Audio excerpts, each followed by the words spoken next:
I want you to understand that it isn't the controlling of your thoughts that we are wanting to inspire within you today, because that's really a hard thing. There's so many thoughts. What we want to inspire you to is an early and easy awakening to the high-flying disc.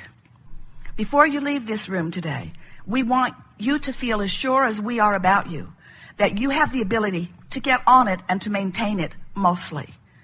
We want to help you push the reset button.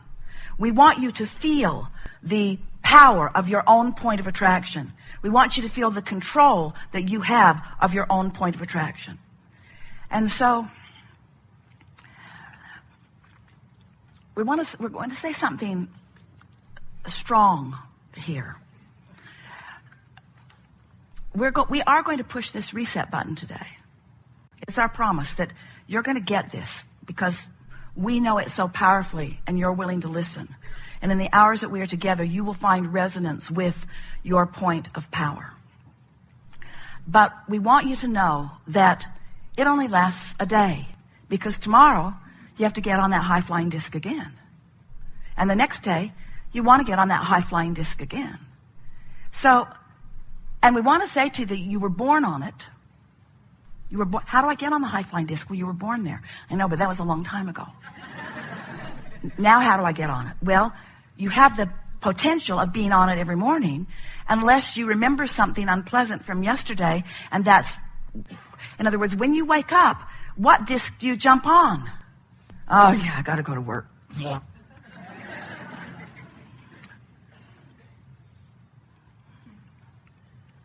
Gonna be a lot of traffic today. Better hurry. Oh, it's gonna be hot again today. Or maybe you wake up into a household full of confusion and you just want to pull the pillow over your head and not get up. We want you, before you go to bed or before you go to sleep, to pre-pave your morning and say to yourself, in the morning, I'm going to get up, I'm going to wake up on the high-flying disc, and I'm going to acknowledge that I'm there, and I'm going to milk it as best I can. Now, you might not make it till breakfast. You might not even make it till you get out of bed. Esther has begun saying, she's been doing this for about 6 weeks now, and after about day 20, it became really, really easy to do.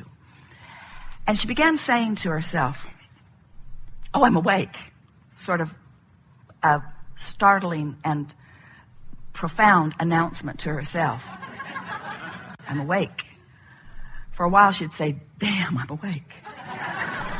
I'm awake. I'm awake. Am I going to go back to sleep? Because sometimes she has the luxury of doing that. Or am I going to get up? Now, this was an important thing for her to acknowledge, because if she's going to go back to sleep, she doesn't want any thoughts to get going, except thoughts of slumber.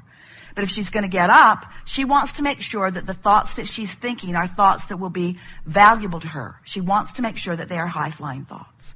And so usually she begins with some strong statement of appreciation of something that's very easy for her to appreciate.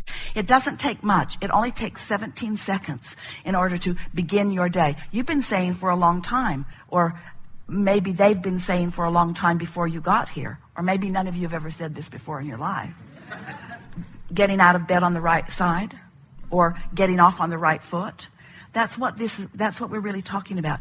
Establishing your vibrational point of attraction first.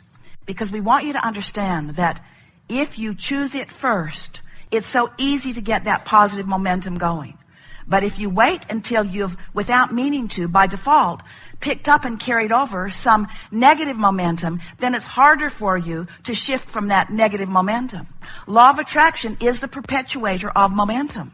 But you get to choose the direction of your momentum. And most of you are not doing that deliberately. You're just letting conditions that surround you that you might be observing be the reason for the momentum getting going. And then law of attraction just keeps it going until you hear someone like us say you create your own reality, and you say, that can't be true. If I really got to create my own reality, I would create a different reality, Abraham. And we say, you may very well want to create a different reality, and you absolutely have the ability to do it, because there is nothing that you cannot be or do or have. You have the ability to get the momentum going. You have the ability to keep the momentum going. You have the ability to know when the momentum is in the direction that you don't want. You have the ability to slow unwanted momentum. You have the ability to speed wanted momentum. You have the ability to do all of it. You've just got to understand how you do it. And you have to understand momentum. We think you understand momentum, don't you? Have you ever sort of been a little ornery and made a comment and someone picked right up on it? Someone on the ornery disc with you. And then off you go. Now you're remembering things you haven't remembered in a long time. You're telling stories that you haven't told in a very long time. And this person is extracting stories from their past. And now you've got a really good ornery meeting going.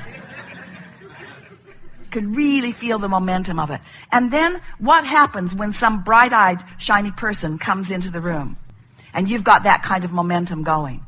They either get sucked in with you, depending upon how stable they are in their own vibration, or they bounce right off of you, depending upon what they've got going. And that's what we are wanting you to do. We're wanting you to prepare yourself by getting on the high-flying disc and staying there and practicing it more throughout the day, and then recognizing the power of the momentum that you have going. Once you get some of that momentum going, you're going to begin to notice the ramifications of momentum. And those ramifications are what you want to call materialization. You want to call it manifestation. We like calling it actualization or demonstration. So what happens when you get a really good momentum going is that the first thing that happens is you experience the manifestation of emotion. And we want to call emotion a manifestation because does it get any realer than feeling? When you get that feeling, isn't it real? Isn't it up close and personal kind of real? That's a manifestation. It's a manifestation of momentum. So, and you can tell by the way you feel whether it's momentum leading to something you want or leading to something you don't want. The next thing that happens is thoughts begin to flow. That's the next thing. Now, really what happened is the thought came first and the emotion came second. But we wanted to call the emotion the first awareness of manifestation. We think it will serve you if you realize that when you are feeling an emotion, that it is a demonstration of the beginning of things materializing. Because the emotion has materialized. The next thing that happens is thoughts begin to flow into your mind. Thoughts, a stream of thoughts.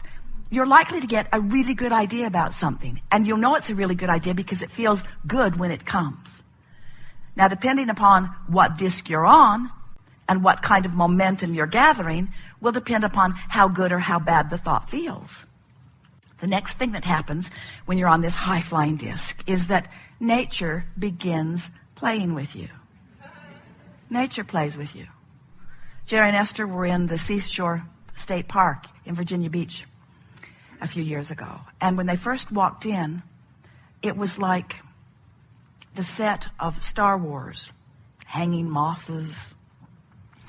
And it was as if they were the only two people on the planet.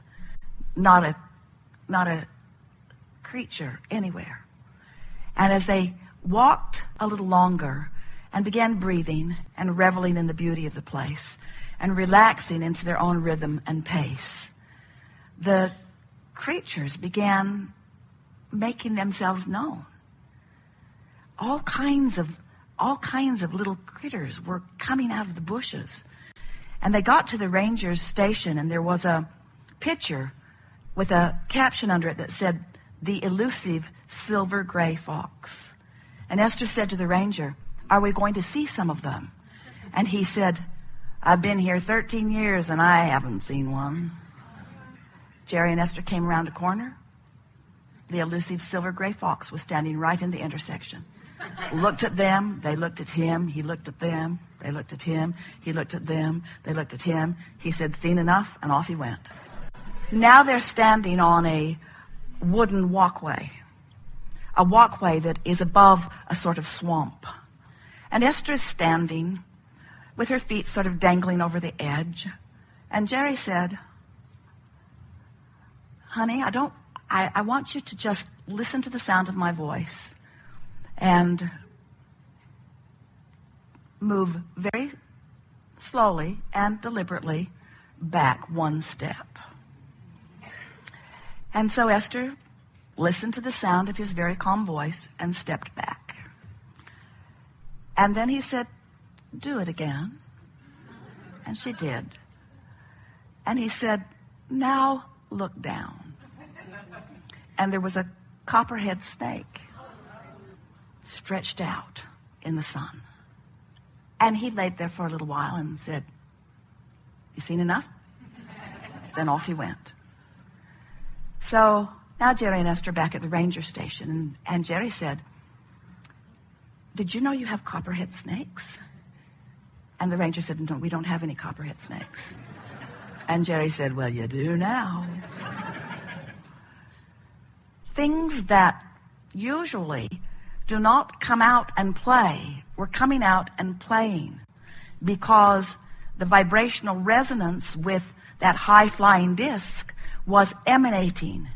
And nature is the first responder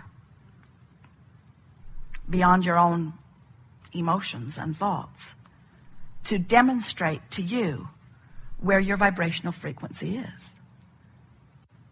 Any nature ever playing with you? Hummingbirds doing ridiculous loop-to-loops in the gardens? Birds flying, obviously, just for entertaining you? Creatures of all manner, cooperative components of the universe, saying to you, now that you're getting the hang of this, we would like to demonstrate with you the alignment that we feel in you. And then, of course, on your high-flying disc, other humans also on the high-flying disc, appearing in crowds, standing out, walking to you, right timing, saying the right thing at the right time, giving you just a little piece of something that you were wondering about, another little piece of something, rendezvous all day long, leading you to where you want to be, because this is certain. Where you stand and where you want to be is known by all that is. And when you take the time to wake up deliberately, acknowledging the high-flying disc and deliberately staying there and beating the drum of it and practicing it through the day, even if you fall off, you will. Even if you fall off, get on again. Even if you fall off, tomorrow get on. Even if you fall off, tomorrow get on. Until eventually Esther said, Abraham, I refuse to accept that I have to wait until tomorrow to get back on the high-flying disc. You've given me too many tools. I like it on the high-flying disc. I'm going to be on the high-flying disc. I don't care what it takes to be on the high-flying disc. Even if I have to feel good, I'm going to be on the high-flying disc. And after a while, it just becomes such a steady point of attraction that you begin to feel like the invincible creator of your own reality that you are. Because you are the creator of your own vibrational offering. Because you have guidance to let you know. You have guidance to let you know. So there are two ways of knowing what disc you're on. First is how you feel. Next is what's manifesting around you. Those are the indicators. So this message is not about scolding you about being on anything other than the high-flying disc. You get to be wherever you want to be, and sometimes being on those lower discs is really a clarifying experience. For a while, Esther was hard on herself when she knew she was not on the high-flying disc. She would be really mad at herself for not having the self-discipline to stay there. And we would say to her once she would come back into earshot of us, Esther, these are not negative moments. These are not bad moments. These are not wrong moments. These are clarifying moments. And how wonderful it will be for all of you when you're consistently hanging out on that high-flying disc. And then you have those little clarifying dips that just keep parlaying you into more and more and more clarity about who you are and what you want. Life is supposed to feel good to you. And it's not supposed to feel good later. It's not about planning that vacation or looking forward to retirement or waiting for your dream mate or your dream home or your dream vacation. It's not about waiting for something good to happen. It's about being in a place that the good stuff can rendezvous with you right now, you see.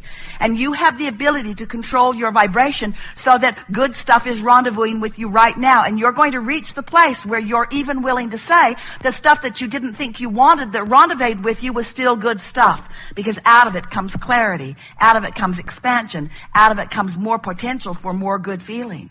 You have control of the way you feel. Therefore, you have control of everything that comes to you. Therefore, you are the creator of your own reality. We just want it to be fun along the way.